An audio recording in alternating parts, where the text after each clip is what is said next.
Now Claudio Stelmarque Sarge is in Liberty City. He's caused some sort of Arkham-style anarchy, and now he's doing what he always does, reliving a grandfather's life because he loved him so much. He's riding a cab just like his great-grandfather. He started the anarchy just so he could get a cab that looked like the Borgnine from Escape from New York. And it is Escape from New York style anarchy. The idea is at this point all the gangs are at peace in the anarchy that they're running around in, but at some point they decide to go to war. It's not really a smart idea to do it because the army's coming in any day, but they're going to try to take over the city before the army gets in for some reason. But Claude, as he started the anarchy, isn't bothered by any of it because all he does is ride around in a cab. He's the Two-Face of Grand Theft Auto. Claude is Carl, has the same super disorder as it's not super disorder show. Has the same thing as Claude, and Tommy is Claude in the 80s. Carl is a superhuman Two-Face too as well. He enjoys riding a tank or a taxi cab because Claude, who is Tommy, is his father or grandfather. They can't quite figure it out. They met it.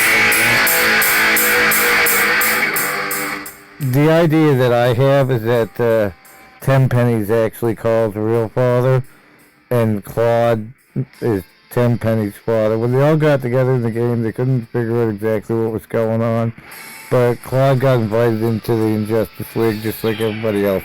Although he's a hero, he's actually... Carl jumps between the Expendables and the Injustice League because he's more of a hero than Tommy, who is Claude.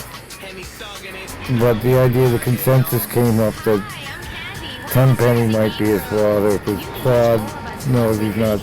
Well, Claude said he could be mine, but the idea is probably Tenpenny's because I'm pretty sure Tenpenny's also my son. And they're a big family, they're a big happy family. Two-Faces take care of the babies now. This one is in the future, it's in the distant future of this saga.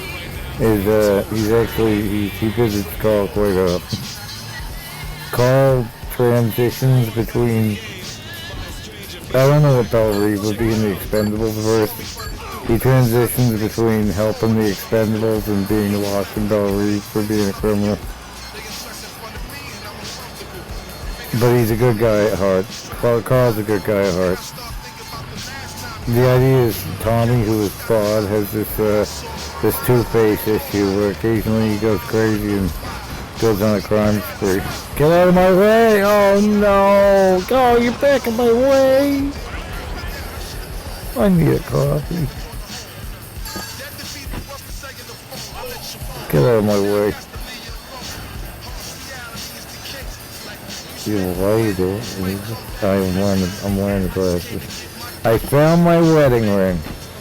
I had put it down by the sink to gel my hair. So I'm a man with a ring now. And I'm betting the transgenders that came into the stores I was in yesterday were in there to tell everybody that I'm not a transgender. I figured I was. What the hell is a transgender if it's not me? Isn't that a man with a woman inside of him? I don't know.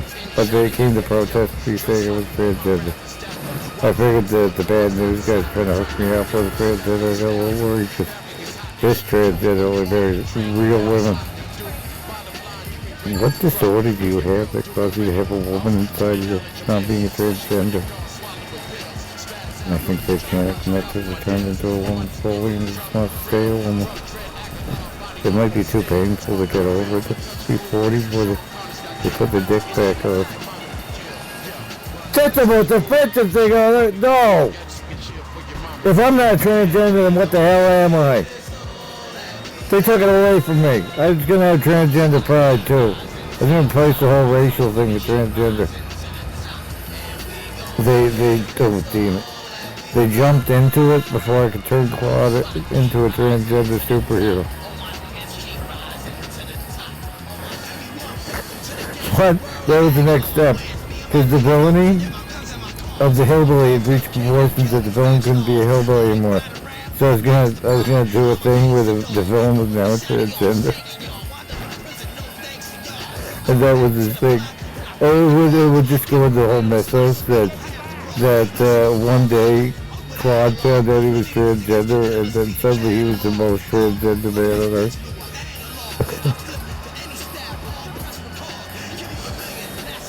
He's like, I'm all the way transgender, guys. You can't fuck. You can't fuck Sarge in the air. Sarge's gonna fuck you in the air. Kids watch. They do with their mothers, and the mothers masturbate. That's later on. That's how I can figure it. You are a superhero. When kids watch, don't say something that dirty. I do know tons of women masturbate you. But if you were a superhero, would you have like... I don't care. What isn't the action movie scene for kids? The action movie though.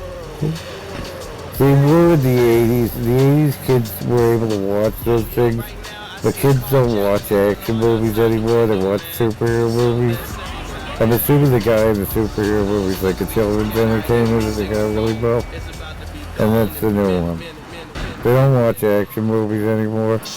The society decided they were too like immature to watch an action movie, so they don't watch them. No kids are watching. It's just women going crazy over the damn thing, man, and that's about it. Don't worry. No children are watching the action shit. They don't watch it. They're not allowed to. I tried telling them that the way you fix the kids is to make them watch action movies instead of superhero movies, because they're just gonna get goofy if you do that. He told him the secret is he doesn't give Jamie anything he wants at all, and it's like Jamie's not goofy because I don't give him what he wants. Anything, I don't give him anything he wants. He asked me to commit acts of heroism too, and I just don't do it. I say, fuck it, there's no money in that, Jamie. What are you gonna be a bum? What do you say? That's what I say, you don't have the technical skills to be a police officer. You knew in high school you weren't going to be able to do the paperwork. Because they prepare you for it in Law and Order. They tell you about the paperwork. If you know you can't do the paperwork, then you got to figure out another scam. So every time he goes, I wish you could save someone. I say, well, how you going to save somebody? You can be vigilante. I said, no. You got to do with it. I said, figure out a scam. That's all you're good for. And then he goes, I want to watch superhero movies. I say, no, you're not watching fucking superhero movies. That's the real way. That's how you make your son a man. But that one's called a man. He does occasionally have to watch Batman to reset the problem in our mind. If there's a new Batman, there might be a way to fix it because I am a superhero. Yeah, the Batman, the Wolverine was figured out at one point that you shouldn't be Wolverine as a superhero. So there's a collection of guys who role play that really early. One of them is Wolverine, the other one's Batman. They're like, you were hurt at a really, really young age, so you were role played as Batman at one point. That one can fix the entire thing.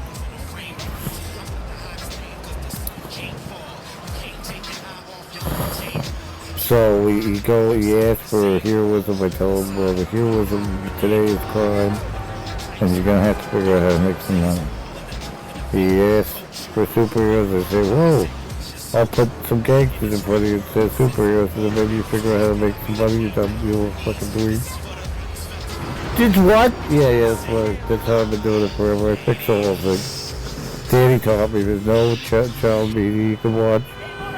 The thing is, you get goofy when you watch this shit. You only have to go back to Lego DC supervillains every once in a while to make Batman and the Two-Faced Kid. There is no way. You can't live as a child.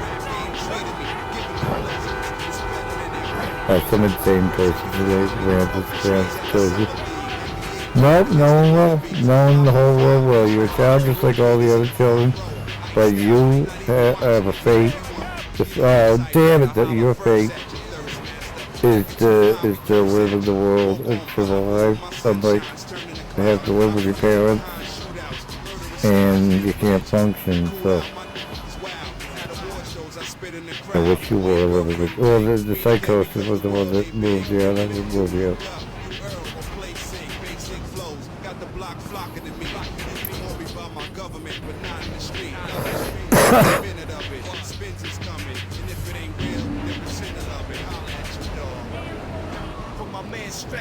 Because Daddy fixed the whole thing with the retardation. He told you the villains were superhero villains, and he fixed up the entire thing. You're actually supposed to be out there scamming all day, and instead of being able to believe, just watch superhero movies at home. He was gonna do that, but you weren't allowed to do that. You just do it so I move out. And he was, what? You just do all that so I move out and wouldn't have to get to stay at home, or you were staying at home? Because he stayed at home until he was like 30. I guess he couldn't operate with the plan. I guess he was going to do it too, but he couldn't do it. So you invert the heroism, you turn on the crime, and then suddenly Janie can somewhat live an adult life. Just a little bit. It's just enough to be happy. It takes happiness to survive. And there ain't no money when you ain't saved. People say you can't do it. You have the ADHD, whatever, the kids do all that paperwork. I knew it immediately in high school. I knew when they transferred me over to the special needs class. In high school again, I knew there was no way to do it. I can't even write, I can't even read. And I can't sit down and do it anyway if I could. Unless one day they tell me change. We didn't want to tell you, but we don't care if it's for a scholar game. And you could have done it. Maybe what to be the most horrible thing, you're supposed to be a criminal? Did they tell you could have done it? That's a fake Sarge says every day. But what Sarge does is he makes his own little specialty Uber and then calls for anarchy. For some reason, it drives around his Uber. He lives in this world where his guy, original guy, was a taxi cab driver from Escape from New York. So he has this twitch, this evil, two-faced twitch, where he has to make the world around him into Escape from New York, and then obtain the taxi cab from Escape from New York, and drive it around. That's the point. Yeah, if you look at the Gangs Audio Award, he created the Arkham style anarchy just so he could ride around the Borgnine taxi cab from Escape from New York. The whole thing works now because he started all the anarchy. Every time the anarchy calms down, someone tells him to make the anarchy even worse. I get the whole point. They do it. This game is like, okay, so what happened in this game is there is Arkham style anarchy, but the army hasn't come in. You could get the army to come in, but he has to, because his original character was the taxi cab driver from Escape from New York. He has to occasionally turn the entire world into Escape from New York and burn a taxi cab. Anyway, that's the fictitious Batman version. Claude would never do that in real life. Just to be sure.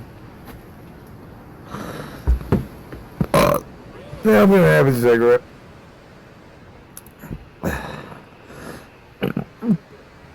Your dad's gonna come over at some point, and then you can go in town.